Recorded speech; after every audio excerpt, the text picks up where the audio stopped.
ನೋಡಿ ಪಿಂತ್ ಬೀಮ್ ಕಟ್ಟಿದಾಗಿದ ಮೇಲೆ ಈ ಪಿಲ್ಲರ್ ಹತ್ರ ನೋಡಿ, ಪಿಲ್ಲರ್ ಮೈನ್ ಪಿಲ್ಲರ್ ಇದೆಲ್ಲ, ಪಿಲ್ಲರ್ ಹತ್ರ ನೋಡಿ ಬೈಂಡಿಂಗ್ ವೈರು ಏನಿದೆ ನೋಡಿ ಇದೆಲ್ಲ ಕ್ಲೀನ್ ಮಾಡಿಕೊಂಡು ಎಲ್ಲ ನೋಡಿ ಪಕ್ಕವಾಗಿ ಮೈನ್ ಪಿಲ್ಲರ್ ಇದೆಲ್ಲ ಕ್ಲೀನ್ ಮಾಡಿ ಕ್ಲೀನಾಗಿ ಪರ್ಕೆ ಹೊಡೆದು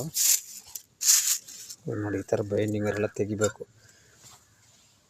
ತೆಗೆದುಬಿಟ್ಟು ಪರ್ಕೆ ಹೊಡೆದು ಕ್ಲೀನ್ ಮಾಡಿ ಎರಡು ಕಡೆನೂ ಸ್ವಲ್ಪ ಎಲ್ಲ ಕ್ಲೀನ್ ಮಾಡಿ ಪರ್ಕೆ ಹೊಡೆದು ಆಮೇಲೆ ಸೆಂಟ್ರಿಂಗ್ ಹೊಡಿಬೇಕು. ಪರ್ಫೆಕ್ಟಾಗಿರುತ್ತೆ. ಸ್ವಲ್ಪ ಧೂಳು ಏನಿರಬಾರ್ದು ಇದರಲ್ಲಿ. ಅಷ್ಟೇ.